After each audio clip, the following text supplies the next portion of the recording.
لیلۃ البرات کو اس قدر پٹاخے چھوڑے جاتے ہیں، آتش بازی کی جاتی ہے کہ جس طرح اللہ تعالیٰ اس سے راضی ہوتا ہے، جبکہ فضول خرچ کو شیطان کا بھائی قرار دیا گیا ہے۔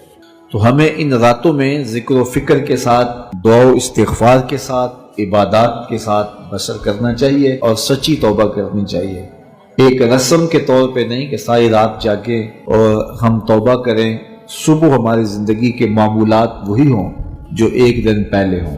سچی توبہ کی علامت یہ ہے کہ انسان کی زندگی بدل جاتی ہے، لیکن اگر وہ اپنی زندگی کے تیور نہیں بدلتا اور ساری رات توبہ توبہ پکار اٹھتا ہے تو ایسی توبہ سے توبہ بھی توبہ توبہ کرتی ہے کہ یہ کیا تماشا کر رہا ہے۔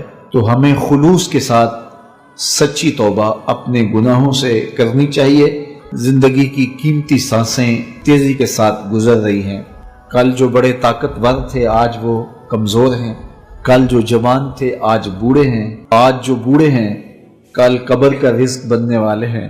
تو ہمیں نہیں پتا کہ ہم اٹھنے والا اگلا قدم کہاں رکھ رہے ہیں۔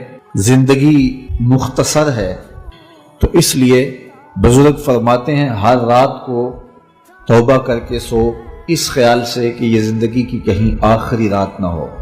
ہر نماز کو ادا کرو اس خیال سے کہ کہیں یہ زندگی کی آخری نماز نہ ہو۔ اور ایسا ہوتا ہے، ایک شخص کی وفات کا اچانک اعلان ہوتا ہے تو ہم کہتے ہم نے ابھی تو اس کو سبزی والی دکان پہ دیکھا تھا، لیکن وہ جہاں بھی ہے موت جب آتی ہے تو ایک لمحے کا تقدم اور تاخر نہیں ہوتا ہے۔